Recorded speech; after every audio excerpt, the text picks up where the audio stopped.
En este video estaremos hablando sobre resonancias magnéticas.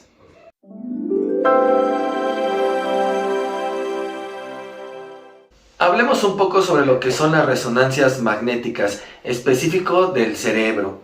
Primero, déjame mencionarte que la resonancia magnética no es más que un estudio de alta complejidad, que no es invasivo y no usa radiaciones ionizantes. Esa es una de las principales diferencias que tiene la resonancia magnética con la tomografía. La tomografía sí usa resonancias magnéticas, la resonancia magnética no usa un campo magnético. La resonancia magnética de cerebro principalmente nos va a ayudar a investigar lo que son cefaleas, esclerosis múltiples, algunas características de accidentes cerebrovasculares y lesiones que ocupan espacios en el cerebro. También va a ser bien importante mencionar que, como cualquier otro estudio, la resonancia magnética va a tener contraindicaciones, ya sean absolutas o relativas, pero tiene contraindicaciones. Te voy a mencionar dos principales. Una es una mujer embarazada, hay que tener cuidado, y otra son en los marcapasos, en pacientes que tienen un equipo electrónico en el corazón. Como cualquier otro estudio, también necesitamos algunos pasos para poder interpretar o poder entender lo que es una resonancia magnética específica del cerebro. Para iniciar, o el punto número 1, lo vamos a identificar como tres subtemas. Podremos decir que el primer punto sería región, el segundo los planos y cortes, y tercero las secuencias. Vámonos con el primer punto, que son las regiones. Como la imagen que te estoy poniendo aquí son los cortes que puede tener una resonancia magnética o las regiones a identificar. Tenemos desde cerebro, cuello, tórax, abdomen, pelvis, hombro, codo, muñeca, mano, cadera, rodilla, tobillo. Tenemos muchas estructuras las cuales podemos tomar un corte y poder analizar lo que es la resonancia magnética, ya sea de forma para un estudio de anatómico o un estudio para alguna lesión o un traumatismo. En este caso te estoy mostrando tres resonancias magnéticas. Una que es de corte axial, en donde estamos viendo la región del cráneo. Ahí se alcanza a ver la nariz, lo que son los ojos, lo que se ve el cerebro, parte del cerebro, que son los que vamos a ver principalmente en este estudio, en este video. En otra resonancia magnética estamos viendo lo que es un corte coronal que va dirigido a la parte posterior de la rodilla, y en otro estamos viendo un corte sagital que divide el cuerpo en derecha e izquierda, y estamos viendo la columna vertebral. Totalmente todas sus partes anatómicas y bien precisas, y se puede analizar a la perfección. El segundo subtema que tenemos que ver en este primer paso sería identificar los planos y cortes. Conocemos los tres cortes principales o los tres planos principales, que es el axial, que el axial o transversal, como lo quieras llamar, se va a identificar principalmente en un corte superior y uno inferior. Podemos ver parte superior e inferior, así divide el cuerpo. Tenemos un plano sagital que va a dividir el cuerpo en derecha e izquierda, y tenemos un plano coronal que va a dividir el cuerpo adelante y atrás. Pero en lo que son las resonancias magnéticas podemos también pedir un corte oblicuo, que nos va a hacer como un corte diagonal, ¿vale? Que nos va a ayudar a entender y a ver estructuras de otra manera, conformando un cuerpo en tercera dimensión. Hablando un poquito sobre los cortes, aquí te estoy mostrando unas imágenes del cerebro, donde podemos ver en esta imagen que te estoy señalando en este momento, lo que es un corte axial o transversal, en el otro un corte coronal y en el otro un corte sagital. Se puede ver perfectamente, aquí te las voy a señalar, lo que son los ventrículos laterales en una vista superior, en los ventrículos laterales, estos mismos ventrículos laterales en una vista anterior y en una vista lateral. Para eso nos van a servir los planos en esta imagen, que son las resonancias magnéticas. Y tercero, tenemos que identificar lo que son las secuencias en una resonancia magnética. Para esto se va a dividir en dos pasos, en T1 y en T2. Primero hablaremos de T1. El T1 va a ser una imagen excelente para ver detalles anatómicos. Esto nos va a servir para su estudio, para su conocimiento, para su ubicación. Aquí es importante mencionar que en la T1 lo que es la grasa se va a ver hiperintensa, o sea, de color blanco, y el líquido cefalorraquídeo, o los líquidos que encontremos en el cerebro, principalmente se van a ver hipointensos, o sea, negros. Esto va a suceder en la T1. En la T2 va a pasar todo lo contrario que pasaba en la T1. Aquí la grasa va a ser hipointensa, o sea, se va a ver negra, y los líquidos cefalorraquídeo o cualquier líquido que encontremos en el cerebro se va a ver hiperintenso. Esto va a hacer que se va a ver blanco los líquidos. ¿Para qué se usa la T2? Bueno, principalmente la T2 se va a utilizar para cuestiones traumatológicas o de enfermedades, tumores, enfermedades, etc.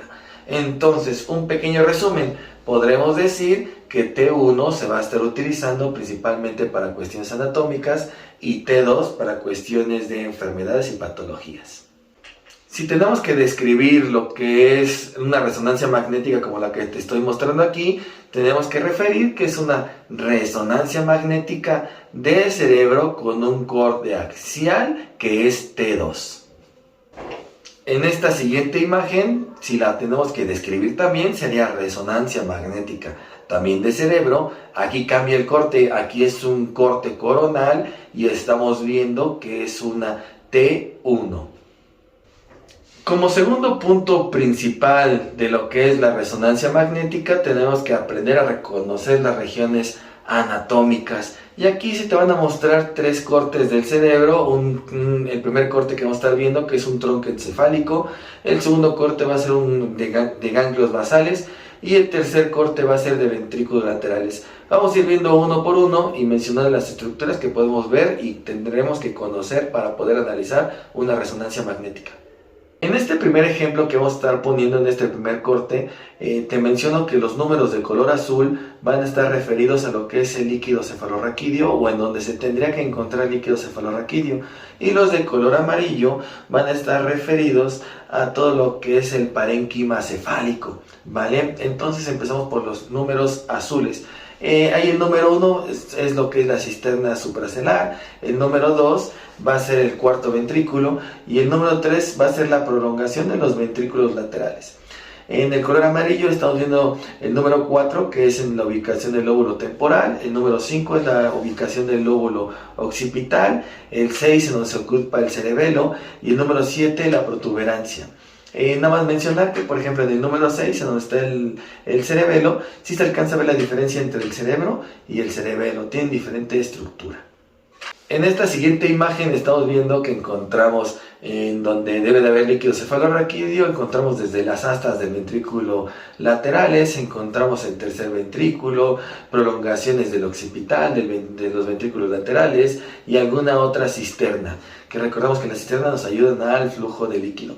Y del otro lado encontramos todo lo que es el tálamo del óptico, el lóbulo frontal, los temporales, los occipitales, la ínsula, el núcleo, que nos va a ayudar a identificar perfectamente si encontramos una anomalía en esas estructuras.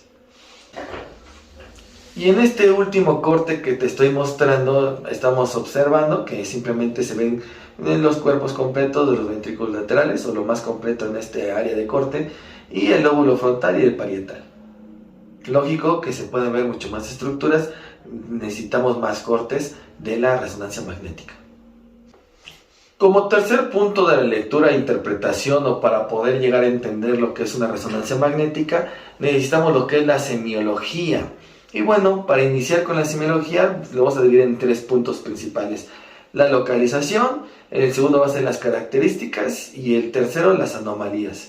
Si empezamos con el primer punto, que son la localización, aquí en esta imagen te estoy mostrando cuando es intra y extraaxial. ¿Cómo saber cuándo es intra o extra?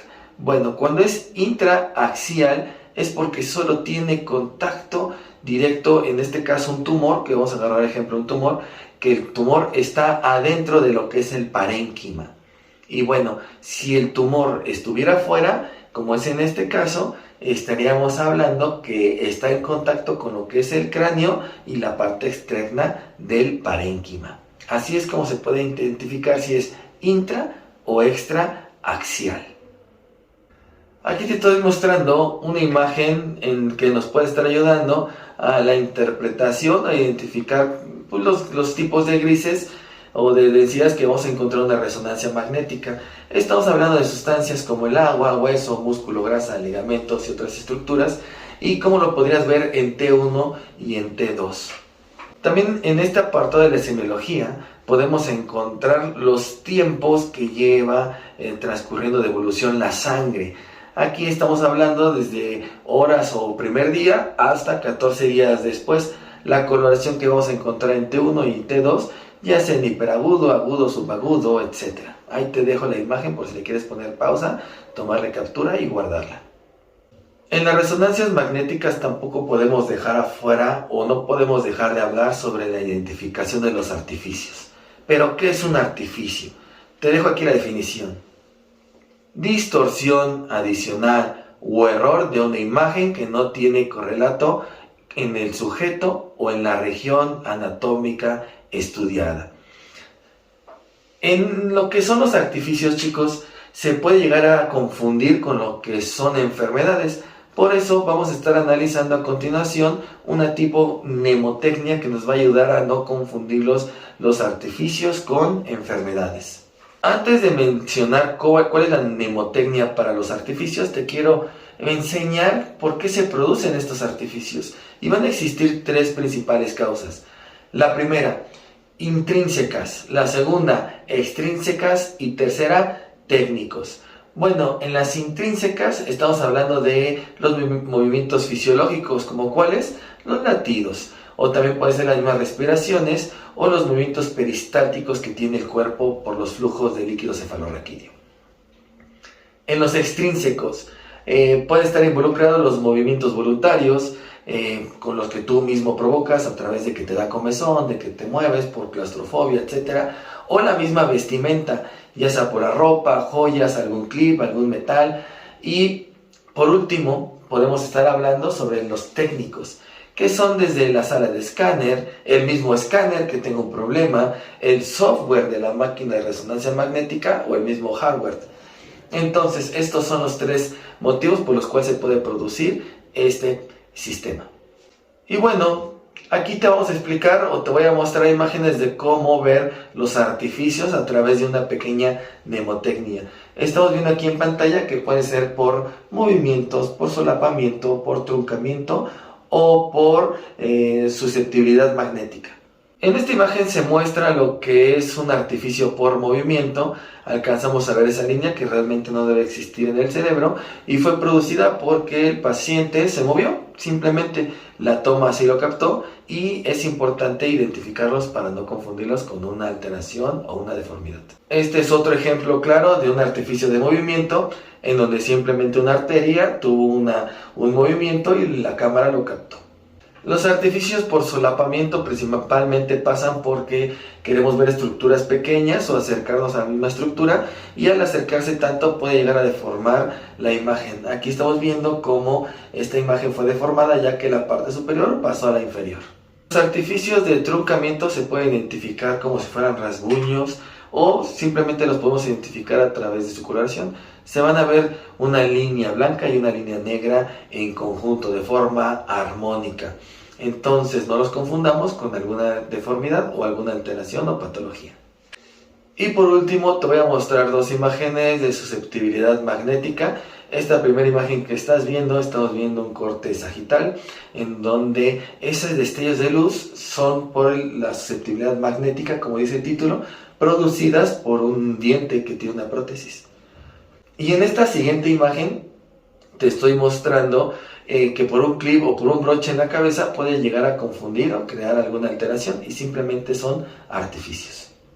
Antes de acabar este video te dejo esta tabla que nos va a servir de mucha ayuda para poder identificar los artificios a través de esta mnemotecnia que acabamos de mencionar, la imagen, lo que puedo ver, algunas causas posibles y las correcciones. Estas ya son más del radiólogo, pero es importante que las conozcas. Faltan algunos datos, algunas referencias para el estudio de la interpretación de la resonancia magnética, pero me gustaría mencionártelos ya en extremidades superiores e inferiores o en otro sistema. En el próximo video estaremos hablando de lo que falta de la resonancia magnética. Muchas gracias por llegar hasta el final. Si te gustó, un like y compártelo, chicos. No reprueben los exámenes. ¡Éxito!